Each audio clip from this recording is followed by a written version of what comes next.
Assalamualaikum warahmatullahi wabarakatuh. Kami kelompok 5 akan membahas tentang Islam Nusantara, yaitu terdapat dalam bab 1 kelas 9 semester Gasol. Nama anggota kelompok 5, Sintarianda Putri Meliana, Intan Nur Fauzia Amalia, dan Yofi Ismaela.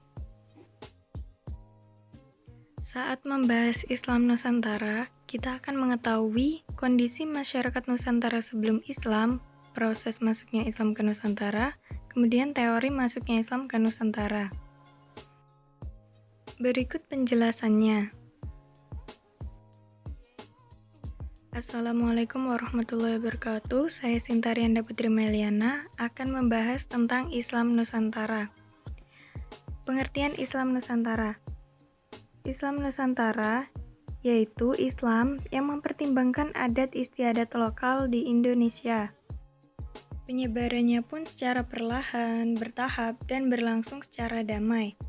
Praktik Islam awal di Nusantara sedikit banyak dipengaruhi oleh ajaran Sufisme dan aliran spiritual Jawa yang telah ada sebelumnya.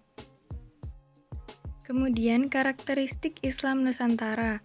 Karakteristik Islam Nusantara yang pertama yaitu hasil produk dari dakwah, yang kemudian dikenal tokoh-tokohnya sebagai wali songo. Yang kedua, penganut setia paham ahlu sunnah. Yang ketiga, memilih mazhab Syafi'i. Yang keempat, mengamalkan ajaran tasawuf. Yang kelima, mengutamakan kedamaian, harmoni, dan toleran dalam bermasyarakat. Yang keenam, adaptasi budaya secara alami. Yang ketujuh, visi Islam rahmatan lil alamin. Yang kedelapan, dalam memahami nas menggunakan pendekatan literal dalam hal yang bersifat qot'i. Selanjutnya akan dijelaskan oleh saudari Intan. Bismillahirrahmanirrahim. Di sini saya akan menjelaskan tentang kondisi masyarakat Nusantara sebelum Islam.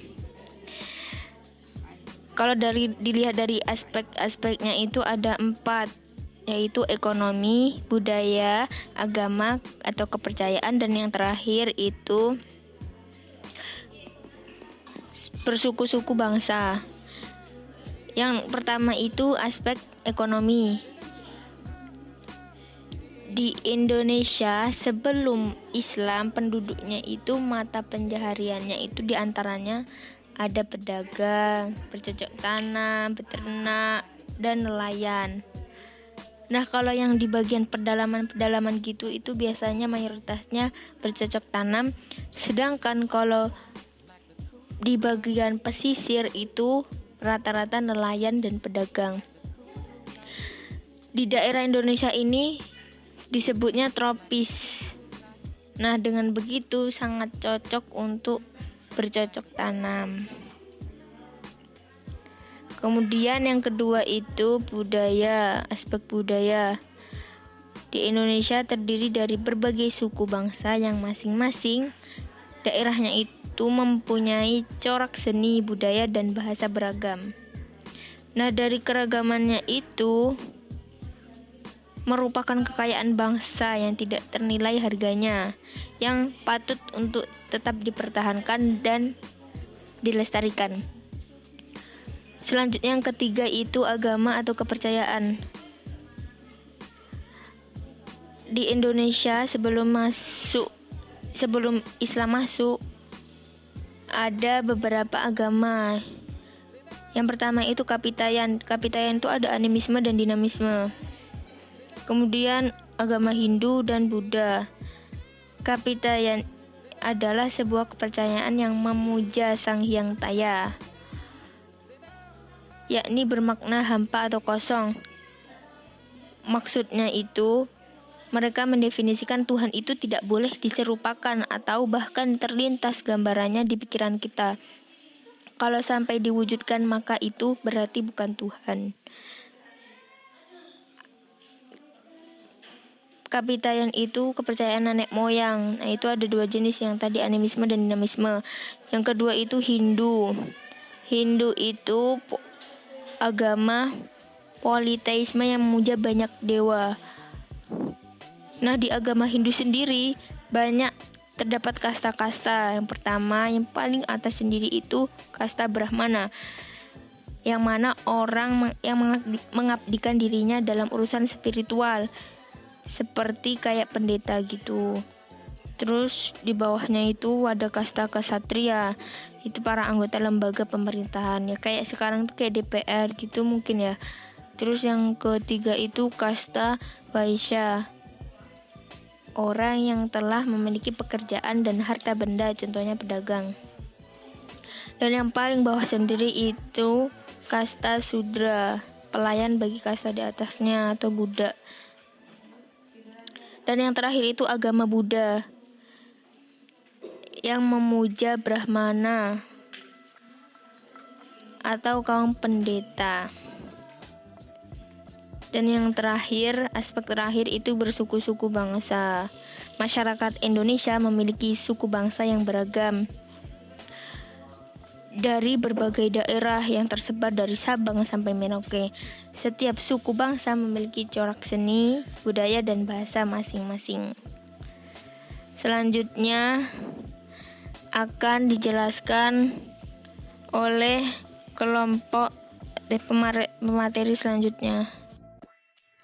Assalamualaikum warahmatullahi wabarakatuh. Saya Yofi Ismaila dari kelompok 5.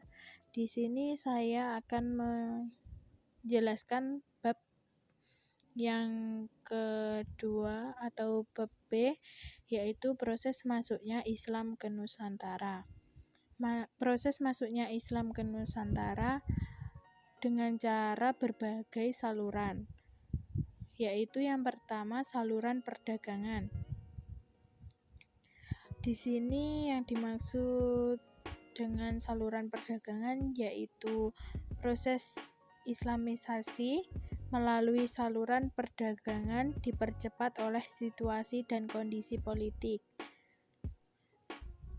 Kerajaan di mana adipati-adipati pesisir berusaha melepaskan diri dari kekuasaan pusat kerajaan yang sedang mengalami kekacauan dan perpecahan. Yang kedua yaitu saluran perkawinan. Yang dimaksud dengan saluran perkawinan di sini saluran Islamisasi melalui perkawinan antara pedagang atau saudagar dengan wanita pribumi juga merupakan bagian yang erat menjalin dengan Islamisasi. Jalinan baik ini kadang diteruskan dengan perkawinan antara putri kaum pribumi dengan para pedagang Islam. Melalui perkawinan inilah terlahir seorang Muslim. Yang ketiga yaitu jalur tasawuf atau saluran tasawuf. Yang dimaksud adalah proses Islamisasi dengan mengajarkan filosofi dengan mengakomodir nilai-nilai budaya, bahkan ajaran agama yang ada, yaitu agama Hindu ke dalam ajaran Islam, dengan tentu terlebih dahulu dikodifikasikan atau dikondisikan dengan nilai-nilai Islam, sehingga mudah dimengerti dan diterima. Yang keempat, yaitu saluran pendidikan. Di sini para ulama, guru-guru agama, raja berperan besar dalam proses Islamisasi. Mereka menyebarkan agama Islam melalui pendidikan, yaitu dengan mendirikan pondok-pondok pesantren, merupakan tempat pengajaran agama Islam bagi para santri. Yang kelima, di sini yaitu saluran kesenian. Saluran kesenian yang dimaksud adalah melalui seni seperti seni bangunan, seni pahat atau ukir, seni tari, musik, dan seni sastra. Contohnya, dalam seni tersebut mempertunjukkan wayang yang digemari oleh masyarakat. Melalui cerita-cerita wayang, disitulah disisipkan ajaran agama Islam. Yang keenam, yaitu saluran politik. Pengaruh kekuasaan raja. Saluran politik yaitu berperan sebesar dalam proses islamisasi. Ketika seorang raja memeluk agama Islam, maka rakyat juga akan mengikuti jejak rajanya. Kebanyakan rakyatnya masuk Islam setelah rajanya memeluk agama Islam terlebih dahulu. Sekian penjelasan bab tentang proses masuknya Islam ke Nusantara. Terima kasih. Wassalamualaikum warahmatullahi wabarakatuh. Bismillahirrahmanirrahim. Selanjutnya yaitu materi tentang teori masuknya Islam ke Nusantara. Islam masuk ke Nusantara itu banyak para ahli sejarah yang berpendapat masuknya Islam ke Nusantara dimulai pada abad ke-7, ada pula yang menyebutkan pada abad ke-13. Sekurang-kurangnya itu ada 4 teori bagaimana proses masuknya Islam ke Nusantara. Yang pertama yaitu teori Gujarat. Teori ini beranggapan bahwa agama dan budaya Islam dibawa oleh para pedagang dari daerah Gujarat, yaitu India yang berlayar melewati Selat Malaka. Teori ini menjelaskan bahwa kedatangan Islam ke Nusantara itu sekitar abad ke-13 melalui para pedagang dan kerajaan Samudra Pasai yang menguasai Selat Malaka pada saat itu. Selanjutnya yaitu teori Persia. Teori Persia ini tercetus pada awal masuknya Islam ke Nusantara di abad ke-13 yang pada saat itu marak adalah ajaran Syiah yang berasal dari Persia.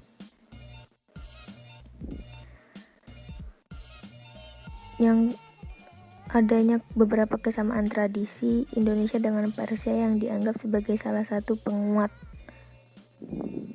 Contohnya pada saat peringatan 10 Muharram Islam, Persia yang serupa dengan upacara peringatan bernama Tabwik. Kemudian teori Cina. Teori ini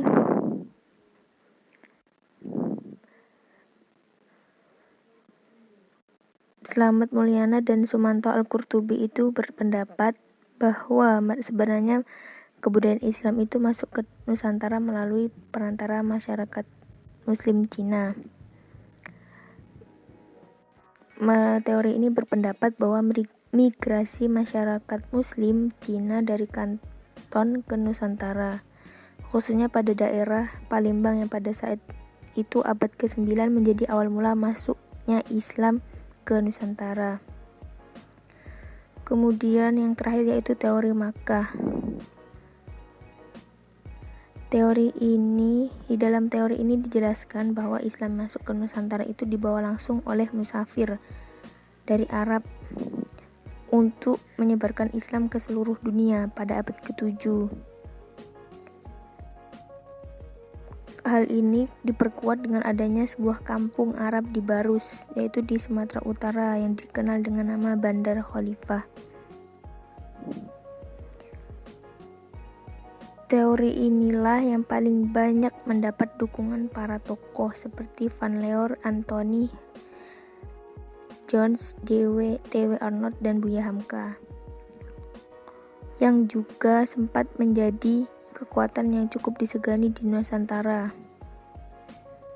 Hal ini ditandai dengan munculnya banyak kerajaan Islam yang cukup terkenal dan berkuasa pada saat itu. Sekian dari kelompok kami. Semoga bermanfaat. Wassalamualaikum warahmatullahi wabarakatuh.